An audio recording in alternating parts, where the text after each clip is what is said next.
First of all, welcome and thank you so much for joining and attending our 2018 Federal Contracting Program webinar. Quick recap of what we'll be discussing, just new and upcoming changes to the Federal Contracting Program that impact your organization's supplier diversity program as well as your federal contracting program. With me today, I have Phil Bale, who is a retired Air Force officer as well as a certified professional contract manager. He has 40+ years of experience in not only the public but also the private federal contracting field, and currently he owns Phil Bale and Associates, where he and his team advise, train, and work on behalf of various companies, helping them with just about anything concerning federal contracting.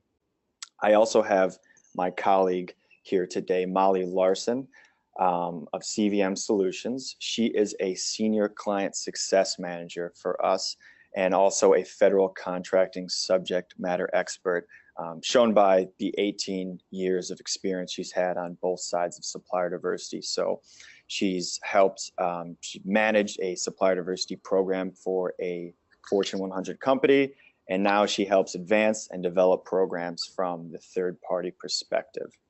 I'm going to go ahead and let Phil kick things off. So Phil Bale of Phil Bale and Associates, I'll go ahead and hand it over to you. Thank you very much, John. It's a pleasure to be able to present this webinar this afternoon. And I'd like to thank CVM Solutions for hosting the seminar, because there are some very significant changes that are taking place in the federal small business program. And it's a very opportune time for people who are involved in federal procurement to understand what these changes are so that they can comply with them completely. Now, when you look at the title page of this webinar, you might ask yourself, what exactly does this mean? Is everybody ready? You know, I'm the SBLO, or I'm the supplier diversity manager for my company, and I know what I'm supposed to be doing. Well, the point of this title is that the supplier diversity manager or the small business liaison officer is not the only person that really needs to be tied in to the federal small business program in order to make it work effectively. You have other people in your company, including your supply chain buyers, program managers, planners, engineers.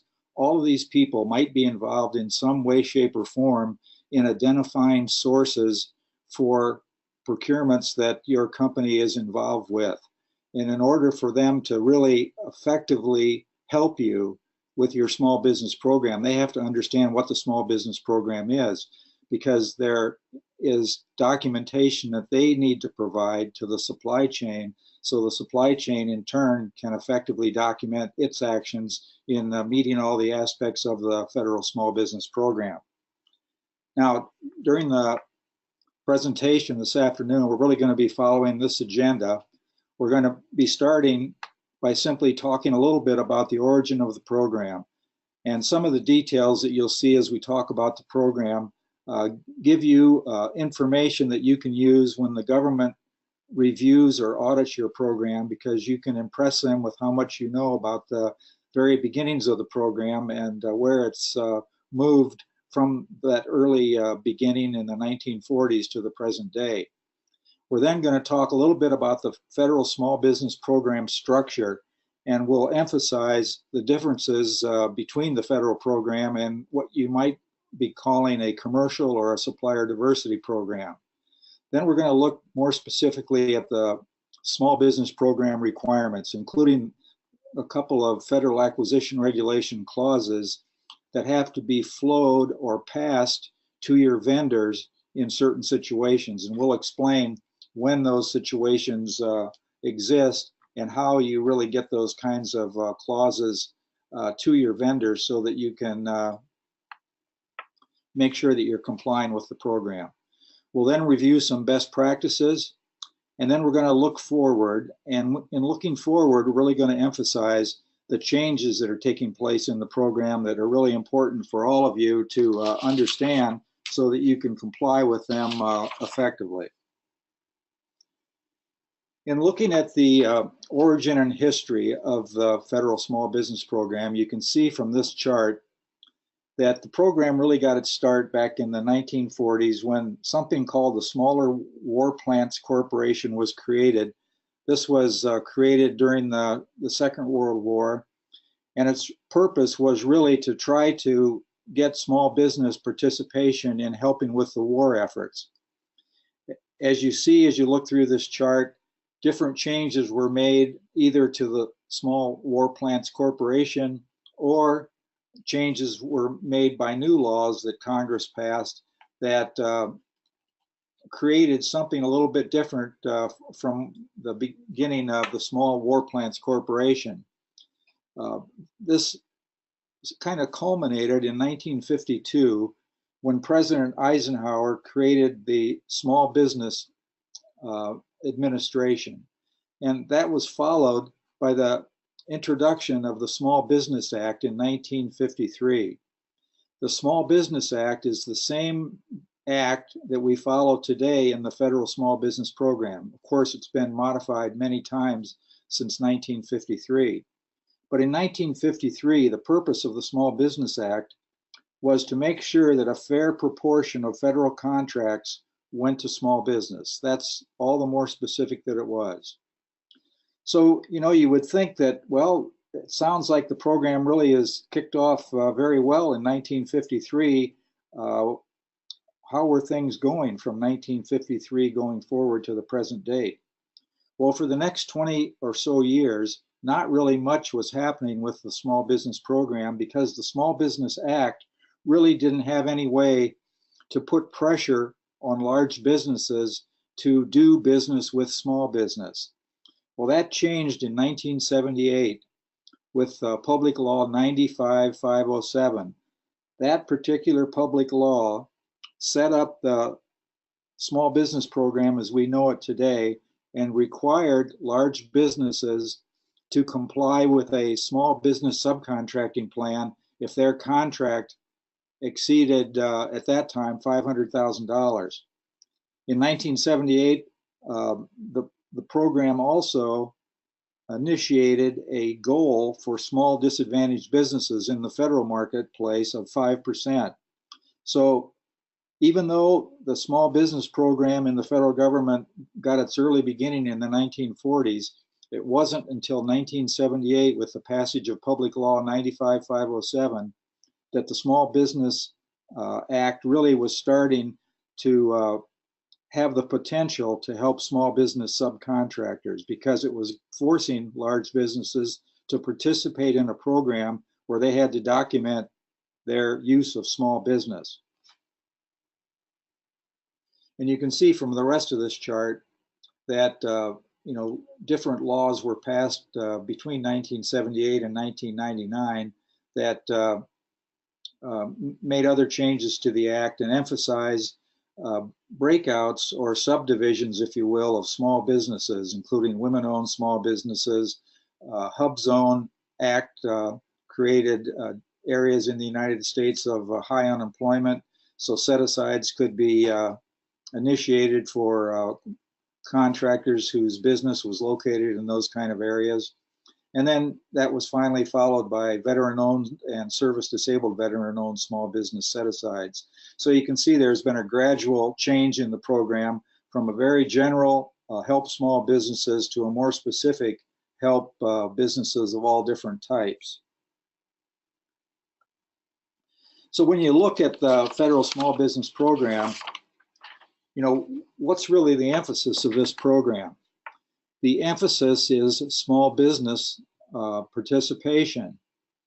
And the thing that's different about the federal program and the commercial, or what I would call the supplier diversity program, is that in the supplier diversity program, large business is emphasized as well as small business because women-owned companies in the supplier diversity program are considered and tracked from a vendor spend perspective, whereas in the federal program, you're really only interested in tracking those companies that are small businesses. So you're tracking women-owned small businesses, but you're not tracking vendor spend with women-owned large businesses. And then, of course, There are some differences in the two programs in the kinds of companies or organizations that are emphasized in the program. In the federal small business program, you really have 5 breakouts of small business. You have disadvantaged small businesses, women-owned small businesses, veteran-owned small businesses, service-disabled veteran-owned small businesses, and hub zone. As the supplier diversity managers who are attending this presentation this afternoon are aware, the commercial program or the supplier diversity program breaks out small businesses into other categories, including disabled, LGBT, disadvantaged, and veteran. So there are some distinct differences. And of course, from a data accumulation perspective, it creates some different problems for you in trying to keep track of what your particular vendor is and how you're accumulating your vendor spend data. And this is one of those areas where companies like CVM can help you because they have the databases that break these vendors into the kinds of categories that apply to the program you're trying to support, whether it's the supplier diversity program or the federal small business program. So as a federal contractor, what really impacts you? Well, you have to kind of know some of the terms that are used in the federal acquisition regulation. And one of the terms that you'll hear about all the time is something called SAT. And SAT stands for the Simplified Acquisition Threshold. That particular threshold is $150,000 currently. And that threshold is important because the federal government requires the supply chains in various contractor organizations that have federal government contracts to do different things with the purchases it makes with its vendors. And there are certain clauses that have to be flowed to the vendors or passed down to those vendors when they exceed that simplified acquisition threshold amount of $150,000. I should mention, as I'm talking about thresholds, there is a federal acquisition regulation case number 2018-004. And you can Google that. You just Google FAR case 2018-004. And you can see that at some point in the near future, the SAT or the simplified acquisition threshold is going to be changed to $250,000 from $150,000. Well, that change could affect what you have to do as far as your small business program is concerned. And so you should be trying to keep track of what happens with FAR case 2018-004, because if the threshold changes for the simplified acquisition threshold, some of your small business program requirements might change also. Now, the other things that are important for really a 100% understanding of the federal small business program is you have to be familiar with 2 clauses in the federal acquisition regulation. The first clause, 52.219-8, utilization of small business concerns, and the second one, the small business subcontracting plan clause, 52.219-9. Now, I'll just ask this question hypothetically. Is there anybody out there who has never read these clauses? You can raise your hand, and you don't have to embarrass anyone but yourself by raising your hand. But these clauses are very important that you have read them and understand them, because these clauses must be passed on to your vendors in certain situations so that they are complying with the federal small business program, and that you are also complying with the program by making your vendors comply.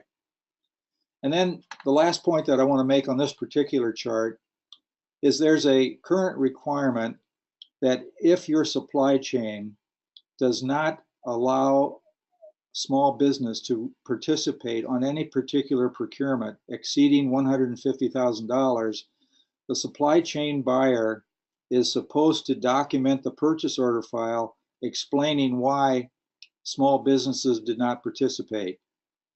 This is an area where your supply chain, if they're audited during a contractor purchasing system review, gets a lot of write-ups because a lot of contractor supply chains don't understand the requirement to make this kind of documentation.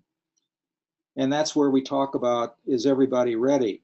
Because if the people who are identifying sources that are being used by your supply chain don't understand that if they do not allow small business to participate, or if they do not have a competitive list of sources, that, in other words, they go sole source for some reason, they have to document those kinds of things on the purchase order file so that when the purchasing department is audited, the purchasing department can pass the government contractor purchasing system review. So let's look first at this clause 52219-8, utilization of small business concerns. What is this clause? Well, this clause simply says that you are supposed to be using small business concerns to the maximum or fullest extent consistent with efficient contract performance.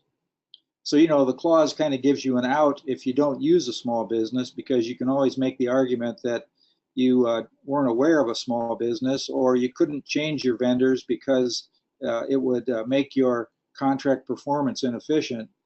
But the point of the clause is you are required to the fullest extent consistent with efficient contract performance to use small business. Now, the thing that's important from a small business program perspective regarding your vendors is that if you issue a purchase order to a vendor and that purchase order is in support of a federal government contract, you must pass this clause on to your vendor. In other words, this clause has to be part of your terms and conditions that your vendor agrees to when that vendor receives a purchase order award from you. If there are subcontracting opportunities by your vendor, this clause applies to them. So if you're buying something from a subcontractor where there are no subcontracting opportunities from your or by your subcontractor, this clause would not apply. But it's going to apply literally in 100% of the cases, because typically anyone in the supply chain is buying something from somebody in order to provide a product back through the supply chain to you as the prime contractor. So irregardless of the dollar amount, whether the purchase order is for $1 or the purchase order is for $1 million, FAR Clause 52219-8 has to be flown or passed on to your vendors. So your supply chain needs to look at its terms and conditions to make sure this clause, if they're buying things in support of federal government contracts, is included. And as I mentioned before, the clause applies at all dollar amounts. So it doesn't matter whether it's a small purchase or a large purchase. Now, the second clause that's important to the program is FAR Clause 52219-9, the Small Business Subcontracting Plan. This particular clause is important because it identifies how you structure your small business subcontracting plan. So assume that your company receives a federal government contract, and the current threshold for this plan to apply is $700,000. So if your company receives a purchase order for or a contract from the federal government at $700,000 or greater, 52219-9 should be included in your prime contract clause with the federal government. The clause itself, when you read it, identifies about 12 different subjects that have to be discussed in your small business subcontracting plan. So it really provides a framework for a small business subcontracting plan that your contracts department or your business development department has to put together and submit back to the government when it submits a proposal in response to a government request for proposal or solicitation. So who should this clause be flowed to? Well, this clause is only flowed to your large business vendors. and it's only flowed to your large business vendors if you're buying or issuing a purchase order to them that's going to be $700,000 or greater. So if you're issuing a request for quotation to some large business vendors, you expect that the purchase order that's going to be awarded is going to exceed $700,000. This clause 52219-9 should be part of the terms and conditions that are flowed to your vendors. The large business vendors then have to create a small business subcontracting plan of their own that meets all of the requirements in FAR 52219-9. Now, the thing that's important to remember here is that your supply chain buyer should be identifying to the vendor who in your company should be receiving that second tier's small business subcontracting plan, or that first tier's small business subcontracting plan. Generally speaking, what supply chains do is they identify the SBLO as the point of contact to receive and approve the small business subcontracting plan. So if a small business subcontracting plan is required from a large business vendor, that large business vendor should be submitting the plan to the company SBLO, and as the SBLO, you should be looking at that plan, seeing if it meets the requirements of FAR 52219-9, and then specifically approving the plan or rejecting the plan for rework if the plan does not meet the requirements of that clause. This is something that many corporations are deficient in, and it's an area that the Small Business Administration and the Defense Contract Management Agency generally look at when they review the small business program of your company. So again, when must this be flowed to suppliers? It must be flowed to suppliers who are large business, and it must be flowed if the purchase order value is $700,000 or greater. That's the current requirement. Now, something else that I should mention about this particular clause. In paragraph E7 of this particular clause, it requires you as the prime contractor to include the appropriate NAICS code in every subcontract that is issued in support of a government contract. Well, what exactly does that mean? Well, generally speaking, when you receive or respond to a government solicitation, the government has identified the NAICS code that applies to the end product the government is buying.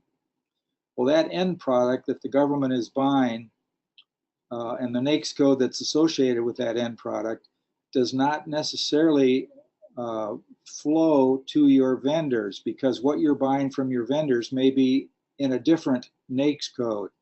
So it's very important now for your supply chain to be brought up to speed regarding NAICS codes, because if they're buying in support of federal government contracts, they have to include a NAICS code in every solicitation they issue to vendors.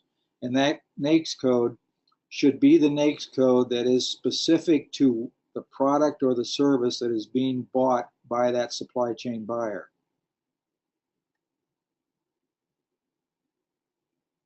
Now, I mentioned earlier that the non-use of small businesses has to be documented on the supply chain buyer's purchase order file documentation if the purchase order exceeds $150,000. This requirement is tied to the simplified acquisition threshold, which is currently $150,000. It's potentially going to be changed to $250,000. As I mentioned earlier, this requirement may in turn change when the simplified acquisition threshold changes. But who in your company should be aware of this requirement? Well, first of all, anyone who is trying to identify vendors for your company should be aware of the requirement, because they have to understand that if they're using small business or they're not using small business, it requires different kinds of documentation. And if they identify a source to provide a certain product or service in response to a certain procurement that your company is bidding on, if they are not aware of small businesses that could help them provide this product, they have to document why small business was not available. If this person is typically somebody in your supply chain, that particular person may already be aware of this requirement. But if this person is a program manager, or if this person is an engineer, or if this person is a planner, it's typically not the kind of thing that those individuals are completely aware of.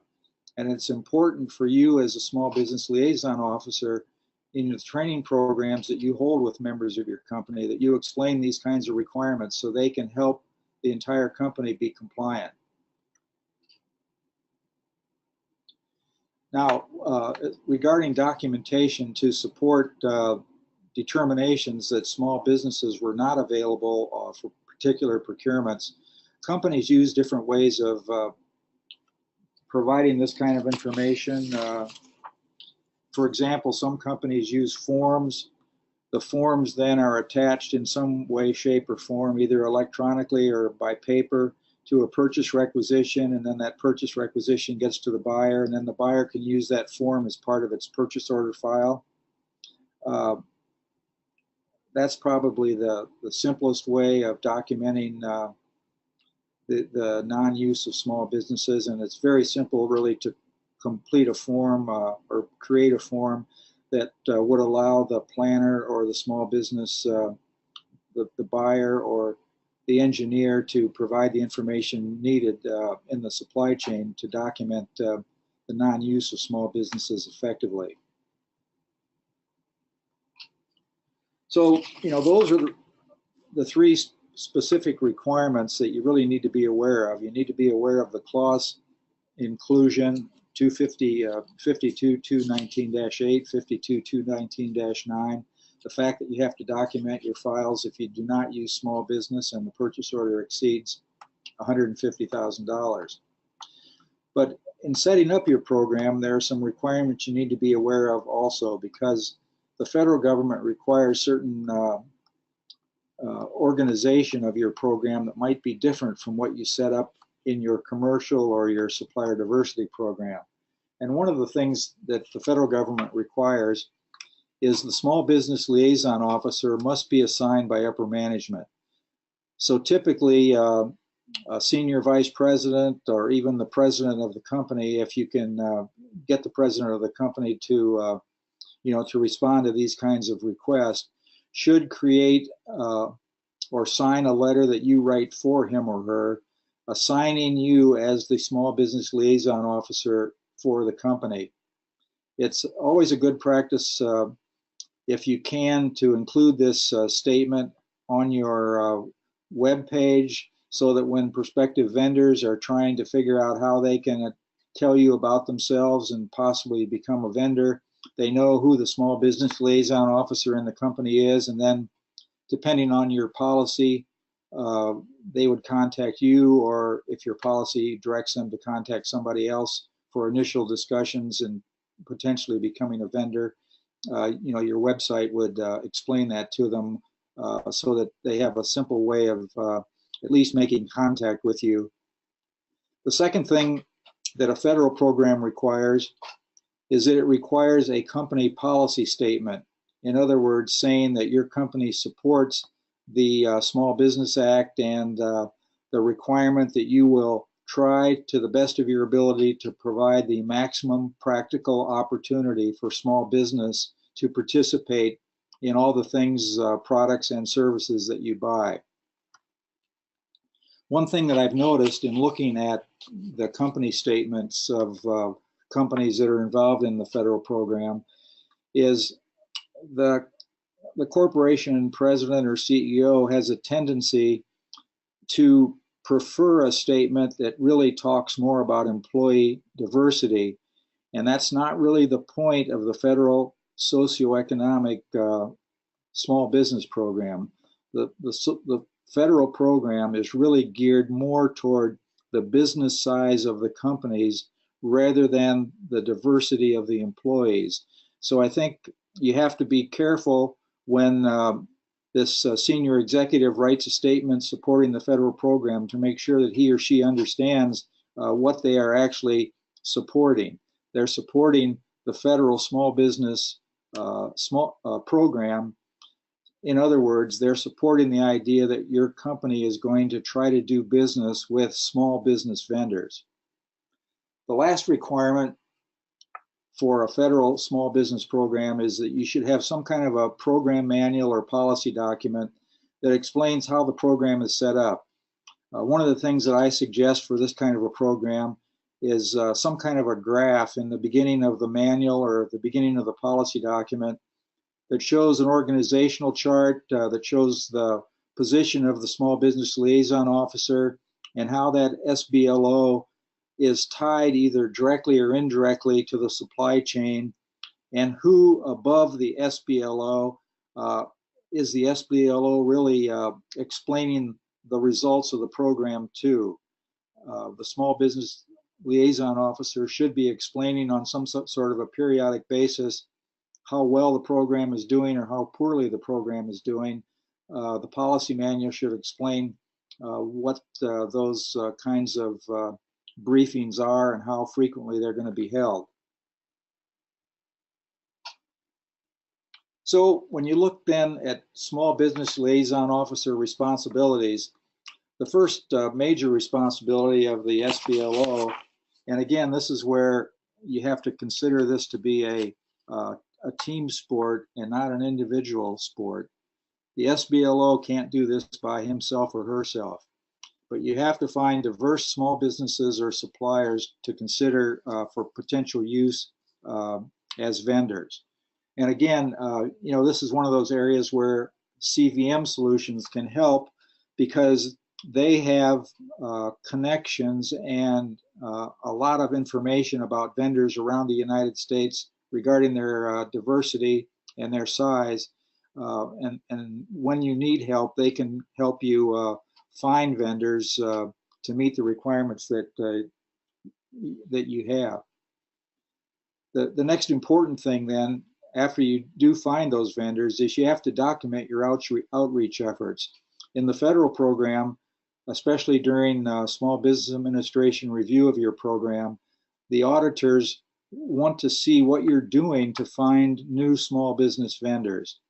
And again, this is important that all the people that are involved in finding vendors understands what kind of information they should be providing to some database, so you can show all those different efforts that have been attempted, those that were successful and those that were not successful. Even if you did not bring a vendor on, the fact that you spoke to that vendor and tried to bring the vendor into the company as a potential supplier of products and services shows that your outreach efforts are robust, which is what the government is looking for. They're looking for a program that's alive, that a program that's not just sitting there and happening on automatic. They want to see that you're doing something to make your program better.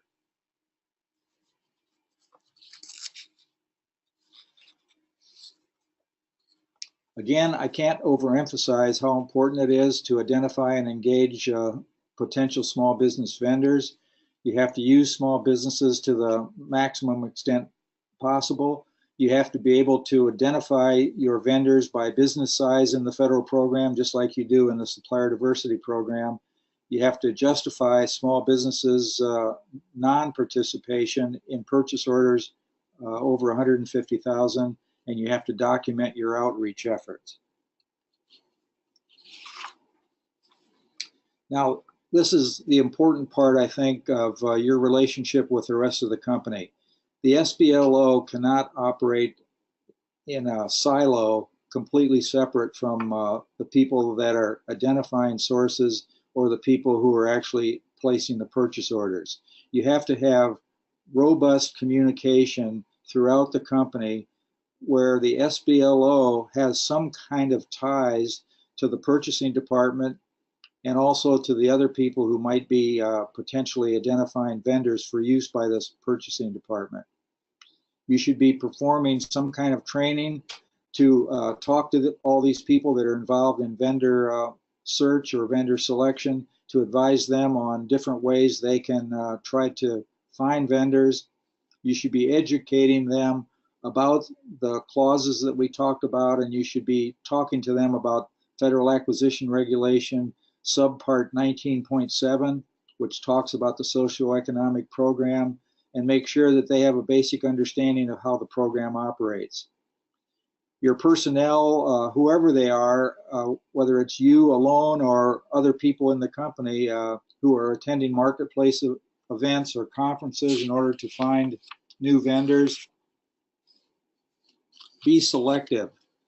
Go to those marketplace events and conferences where you really think that you can find vendors that you're looking for. So, get ideas from your supply chain or from your engineers or your planners on where and what kinds of products or services you need help with. And it's those kinds of vendors that you're looking for. And you want to make sure that when you go to a marketplace event, you're going to be finding those kind of vendors. You don't want to go to a marketplace event or a conference and it be filled with construction contractors when you're not in the construction business, because none of those vendors are really going to meet your requirements. One of the things that you might have to explain to your fellow employees is the difference between the small business individual plan and the small business commercial plan. When someone attends a marketplace event, you may have a requirement on an individual plan where you need contractors in a certain subsection of small business. In other words, in order to meet the plan that you're proposing to the federal government, you might need additional assistance in the women-owned small business category. Well, your engineer or your buyer, whomever is attending the marketplace events, they have to understand that that's what you're looking for. So you're not looking just for small business, you're looking specifically for women-owned small businesses, and you're looking for women-owned small businesses who can provide this service or this kind of product, because you need that particular kind of small business to meet the goals that you've agreed to with the federal government on a particular solicitation that your company is responding to. I should mention here also that small business subcontracting plans that are being sent back to the federal government saying that this is what your company promises to do on a particular procurement should have SBLO sign-off on them. That sign-off doesn't have to be something that goes back to the government, but it's a sign-off that should happen internally to show that the SBLO was involved in preparation of the small business subcontracting plan for that particular procurement. Let's quickly look at some best practices. And really, these kinds of things you can develop specific to your own environment, and it might differ quite a bit from one company to another. Maintain an action file. In other words, what's going on? What are you trying to do to make things happen? You're not doing so well on a particular contract. What actions are you going to take to try to increase vendor spend with a certain kind of vendor going forward? Are you familiar with all the federal acquisition regulation requirements for the program? Do you know who your small business program person is at the Defense Contract Management Agency? Do you know who your commercial market representative is with the SBA? Become friendly with those people so that you understand what their goals and objectives are, because once you understand what their goals and objectives are, you better understand what they're going to be looking for when they come in to look at your program, and you can be better ready to fend them off, if you will, when they come in to perform an audit. You're going to be identifying goal setting and goal accomplishment, lessons learned. What did you do that really worked well? Well, let's do that again on the next procurement that we have to comply with a small business subcontracting plan. What didn't work well? If something didn't work well, maybe the goal that you've set up for that particular procurement was too high, and maybe you're going to have to work on getting approval of a lower goal. I should point out here that the federal government has certain goals for each category. In other words, the federal goal for small business is 23% currently. The federal goal for small disadvantaged business is 5%, 5% for women, 5% for veteran, 3% for hub zone. Don't let the contracting officer in the federal government force you to submit a plan that meets all those goals, because the plan that you submit on any particular procurement is supposed to be representative of the vendors that you're going to be able to use for that particular procurement, and that those vendors and those goals may be very different than the mandatory government goals of 23% or 5%. So make sure that your business development people understand that they should not be just putting in the goals that the federal government establishes, because that doesn't truly represent what you expect to achieve on that particular procurement. Again, the best practices are pretty, they're the kinds of things that you pretty much typically would think would be important. Again, I want to emphasize only attend trade fairs and industry meetings if you think you're going to truly gain something from them. Now, here's a reminder about NAICS codes. You know, I mentioned earlier that NAICS codes are very important now, because you have to include a NAICS code in every purchase order you issue to a vendor in support of a government contract. Well, the NAICS codes were changed in October 1st of 2017. So it's important that you understand what the new NAICS codes are, because the sizes have changed and some new NAICS codes have been created. CVM Solutions has all of its vendor records updated to the new NAICS codes. So if you need assistance in making sure that you're current with all the NAICS codes changes, CVM can provide a solution for you in that particular area. So now we're going to look forward and what's really going to be important to you as you look forward in trying to make sure you're in compliance with the Federal Small Business Program. Well, the biggest thing besides the NAICS codes reclassification is something that's going to occur sometime in March of this year. It's called Tier 2 spend. And Tier 2 spend is going to be accepted by the, and actually not just accepted, but mandated by the federal government as part of your small business program. So what does this new law mean? It means that you're going to be tracking vendor spend with small business at the second tier and below. If your second tier or third tier or fourth tier are large businesses and your purchase order amount meets the threshold for the small business subcontracting plan requirement, which is currently $700,000. This particular FAR case, 2018-003, credit for lower tier small business contracting, also has a requirement in it that you must monitor subcontractors' performance and compliance toward reaching the goals and reporting requirements in their small business subcontracting plan. So again, this is something that you as an SBLO might be the person responsible to do. You have to figure out now how you're going to do this. Again, I should mention that CVM Solutions already has the database set up to manage second tier vendor spend. And if you need help, they would be a good source to get that help from. I communicated with Janice Buffler yesterday. She's the person that's responsible for the Department of Defense Small Business Office. And she reiterated to me that FAR case 2018-003 is actively being worked, and she is confident that sometime during March, even if not by March 7th, that the second tier will go into effect. Now, the last bullet on this particular chart has to do with service-disabled veterans.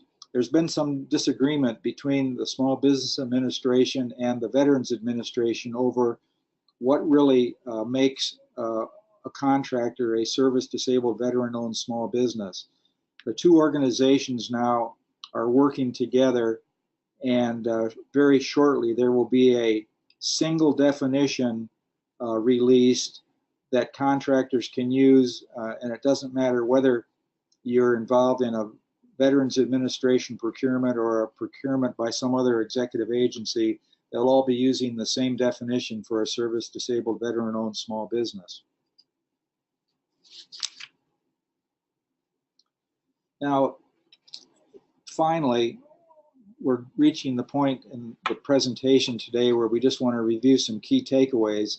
And I'm going to be turning the presentation over to Molly, who will take it from here. Thanks so much, Phil, and thanks everybody for joining this afternoon. We have about 10 minutes. I'm going to review these key takeaways and then address some of the questions that came in. Please know if we don't get to your question that you sent, we will be recapping all the questions that were submitted and sending answers to the entire group. So hopefully if we don't get to it today, we can still answer your questions. So the key takeaways of the information that Phil reviewed today is that starting in March, there will be Tier 2 compliance availability. This is actually good news for subcontractors or for prime contractors to the federal government, because it's giving you another avenue to use to meet those goals that the federal government has put upon their prime contractors. Continuing outreach efforts and documenting those, attending sourcing events that would put you in touch with small businesses for products and services that you're purchasing. The NICS code identification for subcontractors. Again, that is, it's very important that your buyers are aware of this new regulation and that they are documenting on their POs which NICS code the product and services for, and if the supplier meets the small business size requirements in that NICS code. So this goes back to Phil's point about making sure that just the SBLO or the supplier diversity specialist, that they aren't the only people involved in these conversations. The buyers need to be aware of their responsibilities too. And then documentation of those on the purchase order files. So I'm gonna jump into some of these questions that were asked, and I'm gonna put them back to you, Phil, for you to answer. Okay. So one of the questions is the type of subcontracting plan for the government. So for the Tier 2, and also for the NICS code regulation to be citing the NICS code on the PO, is there a difference in that based on the type of subcontracting plan you have? For example, an enterprise plan, a company-wide commercial plan, or by contract? Well, it really depends on what plan the federal government will accept when you submit your proposal in response to their request for quote. So if you're providing a commercial product to the government, you should be able to convince the government that that your small business subcontracting plan will be a commercial subcontracting plan. Now, as far as Tier 2 is concerned, though, whether you have a commercial plan with the federal government or not doesn't necessarily change or put your second tier vendor into the same kind of subcontracting plan. Your second tier vendor would prepare a subcontracting plan that complies with what that particular vendor is supplying to you. Typically, that particular vendor would be providing a commercial item in response to your purchase order, since you're providing a commercial item to the federal government. So your second tier vendor would be submitting a commercial small business subcontracting plan to you. However, if your vendor, your second tier vendor, is not really a vendor that really builds on the commercial in the commercial world, but they're basically vendor that only really submits proposals to the government or to prime contractors in the government, it's possible that that particular second tier vendor will have to submit an individual subcontracting plan. And again, it's just one of those things you can't really answer very well until you actually are faced with the situation. It's one of those it depends kinds of questions, and you're just going to have to use your best judgment in many cases to determine what the second tier will provide to you. But I'm sure that the SBLO at the second tier level, since that company is also a large business, they will help you work through that problem and understanding what they think they should be submitting back to you. Okay, thank you. Another question, Phil, that was posed. What about the flowing down to subcontractors that work outside of the U.S.? Well, that's an interesting question. Presently, you don't really need to be concerned about passing those clauses down to the vendors if the vendor is performing outside the United States or you're receiving product from somebody outside the United States. However, there is another FAR case that's being reviewed right now, and when it's passed, it will make the small business subcontracting plan requirement apply to outside the United States purchases. So that's just going to be something that that you should watch to see when and if that requirement to comply outside the United States ever takes effect.